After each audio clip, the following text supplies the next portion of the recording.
Labas rytas, vėliai. Kągi, šį rytą pakalbėkime apie šviesą, apie 5 pagrindinės šviesas. Turbūt žinote, kad fotografija susideda iš šviesos ir tamsos, iš tonų ir pustonių, spalvų ir atspalvių. Taigi, jeigu šviesos nebūtų, tai greičiausiai fotografijos taip pat nebūtų, bet galbūt kažkas kita, aišku. Gerai, o tuo tarpu nepamirškit būtinai paspausti laiką, būtinai prenumeruokit šį kanalą, tai yra labai svarbu. Būtinai uždėkit skambutį, kad nepraleiskit kitų video, parašykit po komentarą, bent po 3 žodelius. Tai vėlgi labai svarbu YouTube'ui, kitaip visai mato jo algoritmai ir kelia mano kanalą į viršų. Tai pamato daugiau žmonių, kurie gali išmokti, sužinoti daugiau apie tai. Ir aišku, užduokit naujų temų. Tai yra labai vėlgi svarbu, nes tada galime gvildenti kitas temas, tada atsakymai būna jums į jūsų rūpimus klausimus ir taip galim mokytis kartu, žygiuoti į priekį kartu. Kągi, grįžkim prie šviesų. Taigi, fotografijoje skirtos 5 pagrindinės šviesos. Jų galima, aišku, naudotis skirtingai visokių ir tos šviesos yra naudojamos arba buvo pradėtos naudoti studijoje. Jeigu iš anksčiau žiūrėt, aišku, jos buvo naudojamos atsižvelgiant į tai, kaip piešia dailininkai. Taigi, pirmoji iš šviesų, jinai vadinasi piešianti šviesa. Kodėl jinai piešianti šviesa? Labai būtų įdomu, jei jūs atsakytumėt ir tai būtų jums kaip mįslė. Kartais šitą šviesą vadina žymaus dailininko, piešėjo vardu. Parašykit būtent kieno vardu šita šviesa dažnai vadinama. Taigi piešianti šviesa, kada jinai naudojama. Jinai pati įdomiausia, pati turbūt populiariausia, naudojama portretams, gražiems portretams. Štai, kai tik tai fotografija pradėjo atsirado, užsimegzt pirmi mazgeliai fotografijos, tada fotografai portretus fotografuodavo atsižvelgdami į būtent vieno iš dailininkų portretus, nes jie būtent pieždavo lygtai, atrodydavo, kad pašvietę piešiančią šviesą. Piešinti šviesa yra labai nuostabi ir dažnai aš fotografuodamas ir save selfius arba fotografuodamas žmogų ieškau būtent to šviesos, nes jinai iš tiesų labai graži. Kaip atrodo vaizdas piešinčios šviesos?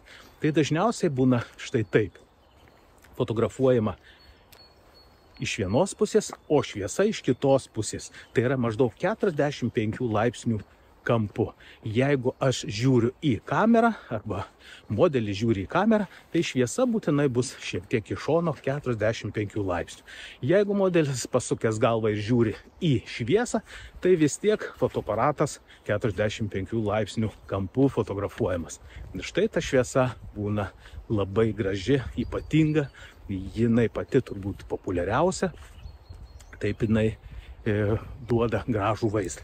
Ir tą šviesą galima matyti bet kur. Ją galima bet kur susikurti netgi gamtoje, kas yra svarbu, netgi kažkur patalpoje. Svarbiausia ją pamatyti. Šviesą svarbu matyti, skaityti, kad ją atpažinti ir ją pasinaudoti. Tai yra labai svarbu. Kreipkite į tai dėmesį, pagalvokite apie tai, kaip galėtumėt pamatyti šviesą.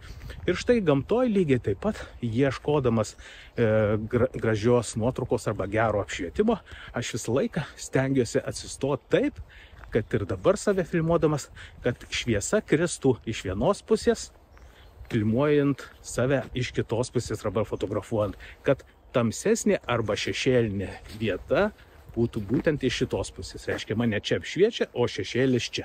Dabar saulės nėra, šiek tiek apsiniaukia, tai aišku, nėra tokio aiškaus vaizdo. Toliau, sekanti šviesa, vadinama užpildanti. Kas ta užpildanti šviesa? Studijoje tai paprastai irgi lempa, tik kuri tada priešingoje pusėje stovi. Ir jinai šviečia labai minkšta šviesa. Fotografijoje tai vadinama minkšta šviesa. Jeigu kontrastinga šviesa, vadinama kieta šviesa. Taigi, užpildanti arba minkšta šviesa, ką jinai daro, jinai paprastai suminkština šešėlius, kuriuos galbūt sudaro vadinama piešinti šviesa. Piešinti šviesa taip pat gali būti stipriai kontrastinga, ypač jeigu mes fotografuojam kur nors lauke, kai šviečia saulė.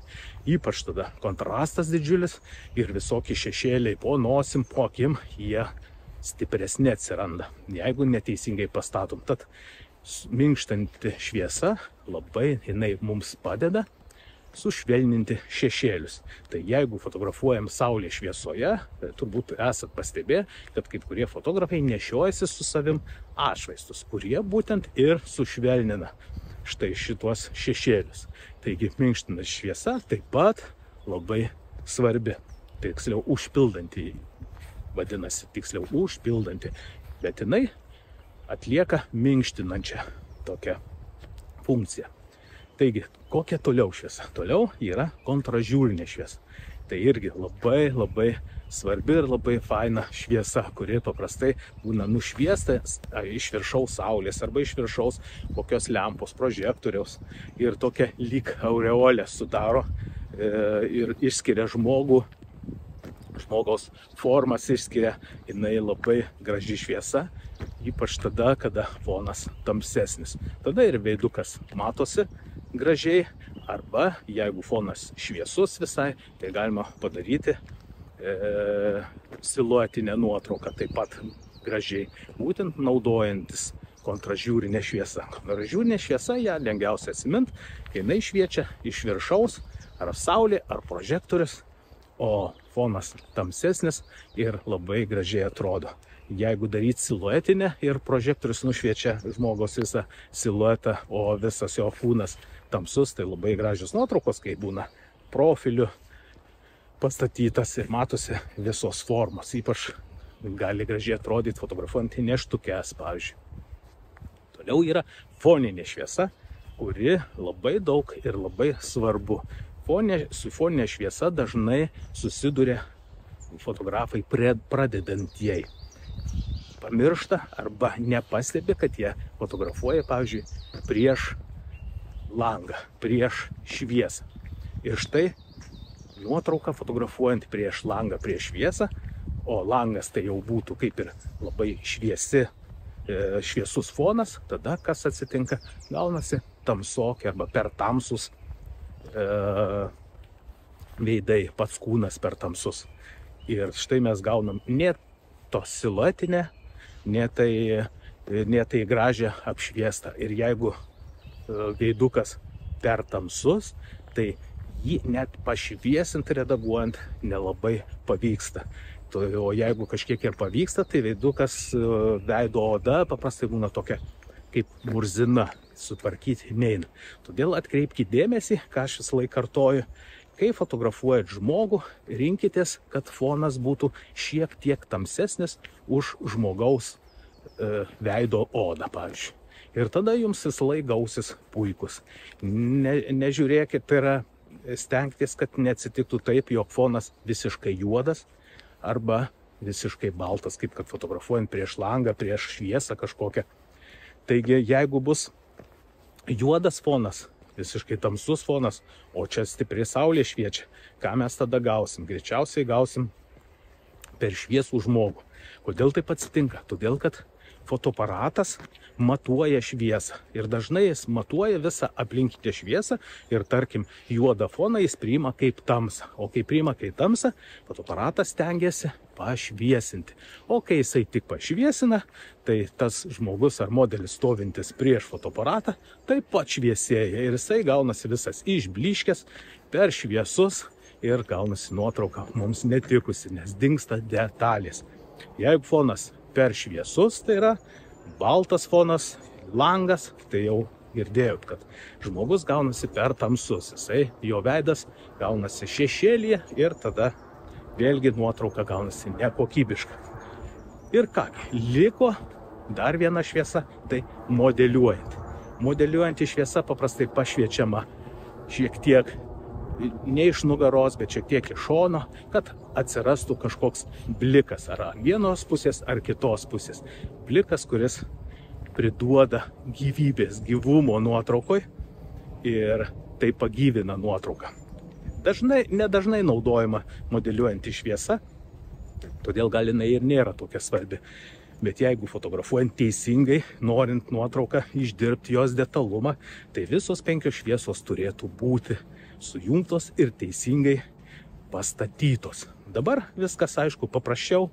Dabar dažnas turi po kelis softboxus ir kažkokius dar prožektorius, kurie sudaro galbūt apvalų apšvietimą su tokiom kietom kraštinėm. Ir štai fotografuojami modeliai, fotografuojami mados ir taip toliau, ir tai būna gražios. Visi fotografai atranda savo stilių, savo kažkokius apšvietimus, bet pagrindinės šviesas paprastai visi mokosi, arba bent jau turėtų išmokti, turėtų suprast, kad paskui galėtum būtent manipuliuoti su šviesom, jas keisti, jas statyti vienaip ar kitaip, kad gautum būtent tam stiliui tinkamą apšvietimą. Atsiminkit tiesiog, mėlėjai, kad šviesa fotografijoje tai pats svarbiausias dalykas. Kita, kad žiūri, atrodo, galbūt kažkokios emocijos nėra, bet ta nuotrauka tiesiog graži, nes geras apšvietimas, galbūt labai stipriai kontrastingas apšvietimas, pavyzdžiui, juodai baltose nuotraukose ypač tai atspindi. Ir tu žiūri, galvoji, vau, kokia ta nuotrauka gera, kaip jinai atrodo, kaip viskas ten ryškiai, nes kontrastas didelis ir taip toliau. Taipgi šviesos pagalba mes padarom nuostabės nuotraukas. Štai, mėlėjai, 5 šviesos, kurias turit atsiminti, apie kurias galima pasiskaityti, pasidomėti labiau, ir nepamirškit man atsakyti į mįslę, kurio dailininko vardu vadinama piešianti šviesa. Tai parašykit būtinai komentaruose. Na, o kas nori daugiau išmokti ir daugiau sužinoti apie fotografiją, apie jos galimybės, apie techninius niuansus ir tai, kas jum yra svarbu, tai pas mane galima mokytis net 2 būdais.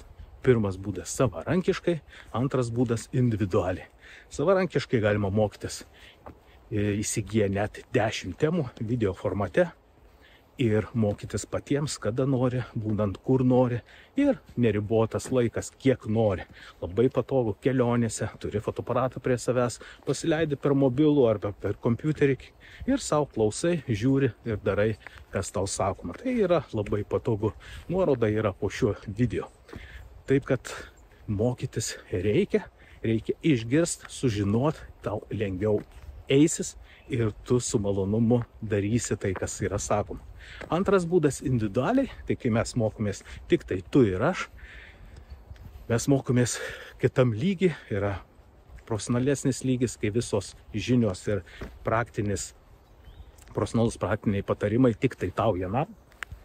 Ir viskas, ką tu nesupratai, iš karto gali klausti ir mes kalbam tol, kol tikrai tau bus aišku, apie ką eina kalba, kaip išnaudoti nustatymus, tiek diafragmos, tiek išlaikymo, tiek jautrumo, kaip nustatyti fotoaparatą ir jo režimus, būtent tuo atveju, kada tau reikia, kurio režimu geriau fotografuoti, būtent vienokį ar kitokį žanrą, kad tau nevargt ir nevargint klientų. O tai yra svarbu, jeigu tu ruošiesi fotografuoti ir iš to turėti pajamų. Klientai mėgsta, kad būtų padarytas darbas kokybiškai, pakankamai greitai, todėl jis nemėgsta, jeigu tu krapštaisi kažką ten drebančiom rankom, nežinai ką nustatyti. Tai štai tokiu atveju tu parodai savo profesionalumą ir galvoji apie tai, kaip gražiau nufotografuoti, o ne apie tai, kaip dabar nustatyti, kad gautųsi nuotrauka. Tai štai ir šita yra nuoroda po video, todėl būtinai pasižiūrėk ir tau bus pasirinkimas mokytis savarankiškai ar individualiai. Na ir pabaigai, nepamirškit būtinai paspausti laiką, būtinai prenumeruokit, būtinai paspauskit skambutį, kad nepraleiskit kitų video, pakomentuokit ne mažiau kaip po 3 žodelius, tai yra labai svarbu, užduokit naujų temų, kad galėtume mokytis ir kartu ir sužinoti vis daugiau ir daugiau, taip mums padės keliauti kartu fotografijos keliu ir išmokti, sužinoti. Taigi, mėlyje, iki sekančio karto, iki sekančio video visiems. Iki.